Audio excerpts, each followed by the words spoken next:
Republic, Fadzabi Republic. Tuko ndani ya Dar es Salaam wenzangu na mimi. Wanangu wa Morogoro.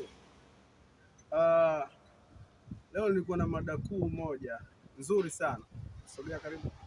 Nilikuwa na mada kuu moja nzuri kwa vijana wenzangu ambao tunajitafuta na vijana wenzangu ambao tuna ndoto katika maisha yetu ya muziki. Mimi naitwa Fadzabi, nimezaliwa kijiji kimoja kinaitwa Mgeta na nimepigania harakati nyingi sana za maisha kuhusiana na muziki kwa ajili ya watu waburudike. Kitu ambacho tunachoweza kusema kuanzia sasa, Fadzabi na BTV itakuwa inafanya vitu vingi sana kwa ajili ya burudani. Leo nilikuwa nazungumzia issue moja kwa wale wasanii wenye ndoto na bado wako chini. Mwanaume unapozaliwa kwenye familia ya kimaskini, sio kwamba wewe ni maskini ufe maskini, hapana. Of course kwamba mwanaume jitafakari, kwa nini umezaliwa kwenye familia ya kimaskini au hujazaliwa kwenye familia ya kitajiri? Wapo watoto wamezaliwa kwenye familia ya Baresa, wapo watu wamezaliwa kwenye familia ya Mo, lakini mimi niko hapa kwa ajili ya kuinspire wanangu wengi ambao wana harakati. Tumetokea kwenye vumbi, unatoka shule nyumbani unarudi hakuna cha kuweka mdomoni.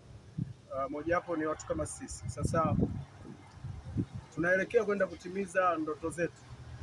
Kwa hiyo sasa hivi niko jijini Dar es Salaam na present BTV na muziki ambao unaofanya, ili vijana wenzangu mu appreciate kwamba unaweza ukatoka sehemu moja kwenda sehemu nyingine. Kwa hiyo mada yangu kuu ya leo, tulia hapa BTV, subscribe BTV ili uweze kupata vitu vingi vinavyoendelea kimaisha, hasa wewe mtu ambaye unaumiza kichwa sana kuhusiana na harakati zako. Hapo ulipo pagumu sana. Unatokaje kufikia sehemu? Juhudi zako ndio zinaweza zikakutoa hapa ulipo na kufikia malengo yako. Unazaliwa una hata moja, lakini wewe ndio unaweza ukawa mkombozi wa familia yako, kwa sababu muombe sana Mungu, fanya juhudi sana, fanya kazi kwa ubora, jifunze kusubiri na kila kitu. Wakati ukifika utanyanyuka. Kwa hiyo leo, Jumapili ya leo, nilikuwa natoa uhusia kwa wanangu wana harakati. Usikate tamaa kwenye kutafuta maisha. Maisha the way wewe unavyotaka yawe ni wewe. Amini siku moja utatimiza ndoto zako.